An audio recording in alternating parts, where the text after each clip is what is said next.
Hey everyone, how you doing today? It's me, David, coming to you from the Beatles Corner. We are collecting the Beatles 101.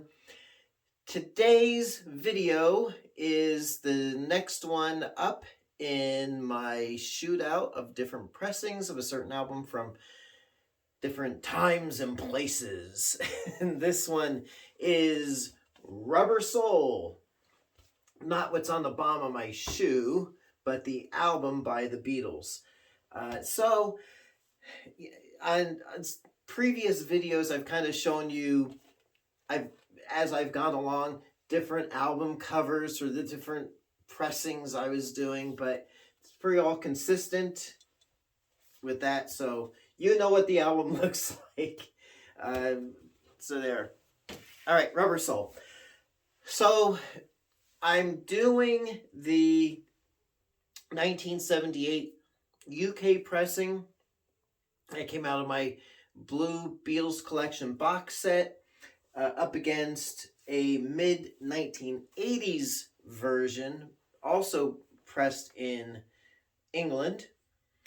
And then I'm doing a German pressing from 1975 and the 2012 vinyl version of the 2009 remaster. The album, the version that was released in 2012 on vinyl, okay? All right. And I'm going to give you the matrix numbers and other pertinent information as I go along. So I'm going to start with, and you know, it's a very, very close, splitting by a hair kind of deal. There's no super clear, well, there is a clear winner, but there's no super clear, like, bad pressing or anything like that. It's just based on my preferences and what I've observed by my ears. No software, waveform stuff, or anything like that on this channel. So there we go.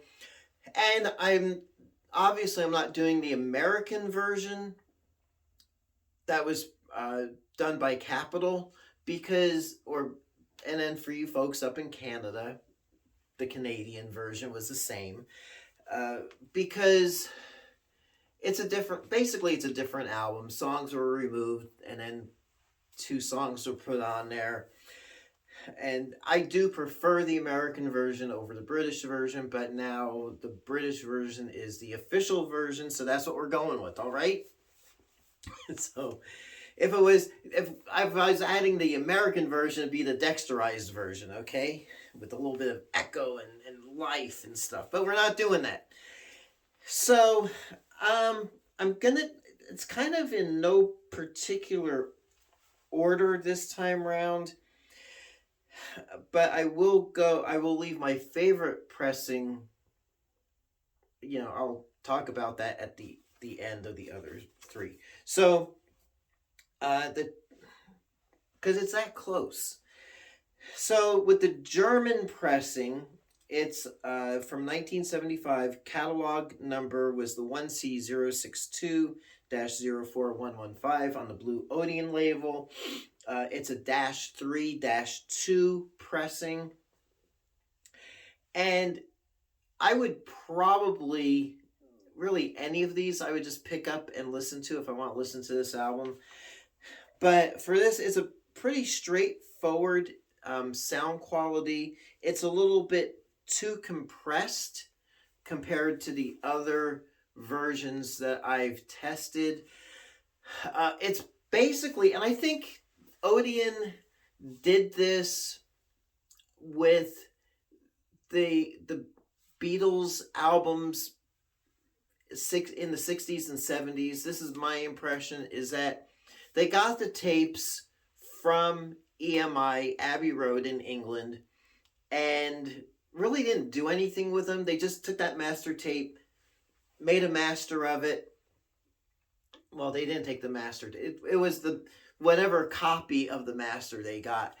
And didn't really do anything with it in sound quality, and just made the albums out of it. So if there was any issues with the tape itself, they didn't really do anything to correct it. And we'll see that on the Revolver album. I already did a while ago compare different versions of Revolver, and the Blue Label Odeon Revolver pressing I have has a dropout on it. So, I don't think they really did a lot to check the quality of what they got. And that's kind of what I get with this Blue Label German pressing, is that there's no refinement or enhancement. But later on, Odeon did some really good stuff with the Beatles albums that they did in the late 70s going into the 80s. But for now, that's what I get. So next up, I've got that 2012 vinyl pressing, and it sounds really good. It might actually end up being my go-to version if I want to listen to the album. It's really good. It really clean and clear and crisp, but it's also kind of sterile sounding. It's missing the warmth of a good full analog version. In fact, it has no soul, rubber or otherwise. It just doesn't. It doesn't, and that's the problem with those digital remasters. Some do sound really good, maybe a little too good, but there's just no real warmth to it, which I explained. I think it was in the help video that I did. One of the other videos. It just doesn't. It sounds too good, and there's no. Again, there's really no warmth to it. Take it for what it is, but it is a decent. It's a good sounding album. There's just something about it that just isn't right. I can't really put my finger on it, but that's basically it. It's too clean and sterile. Now my two British pressings. We've got the one from the mid-80s, which I got from a girlfriend that I had back then, who'd go to Belgium every year with her family because her dad was from Belgium, and she brought it back for me. So I've had this album for about 40 years, and that's a -6 pressing on side 1. Side 2 is -6, -1, -2, -1. And I would say it's got to be from 1984-ish. And was probably included in that era's BC-13 blue box set as well. So, it's actually, all right, so the -6 on side 1. Now my 1978 pressing is also a -6 on side 1. So both sound pretty identical. Except for this 1980s pressing is on a little bit thinner vinyl, which probably is the reason why side 2 has a slight distortion to it. It's a bit too trebly, bit too much high end on it, but it's got some distortion on that side too, which leads us up to the 1978 pressing, which is also a Harry Moss mastering.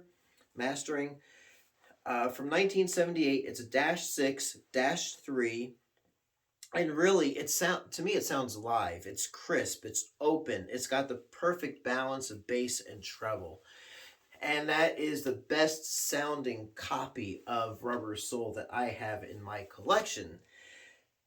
It's a nice mid-weight vinyl. It's not that thin one like they had the one from the 80s. Side 1 on both of them sound really good, but on this 1978 pressing, it's a spectacular sound in pressing. And really, I've said this on one of the other videos, kind of destroys that myth that the British pressings, like from our perspective here in the States, that the British versions of the album sounded flat and dull and lifeless. This one is really so well balanced. And again, to me it sounds like it's a live performance, like the band's in the other room performing. It sounds that good. So if you are, my suggestion, looking for probably the best pressing you can find of this album, I would go for like a mid to late 70s EMI 2 box, Harry Moss mastered. Optimal, in my opinion, is that -6-3 pressing. And you can thank me later if you find one. Pressed in Great Britain. That would be at EMI directly. So, well, not pressed at EMI. I think they had a pressing plants that they contracted out to, but you know what I mean. And probably the reason for that is because they worked, I guess, directly from those master tapes. So you're getting probably the truest analog sound that you can get. So there we go, Rubber Soul. And baby, you can drive my car. All right? Well, no, you can't, because I won't let you. So there we go, Rubber Soul. So until next time, it's me, David, coming to you from the Beatles Corner. We are collecting the Beatles 101. Happy collecting. I'll catch you on the flip side, and thanks so much for watching.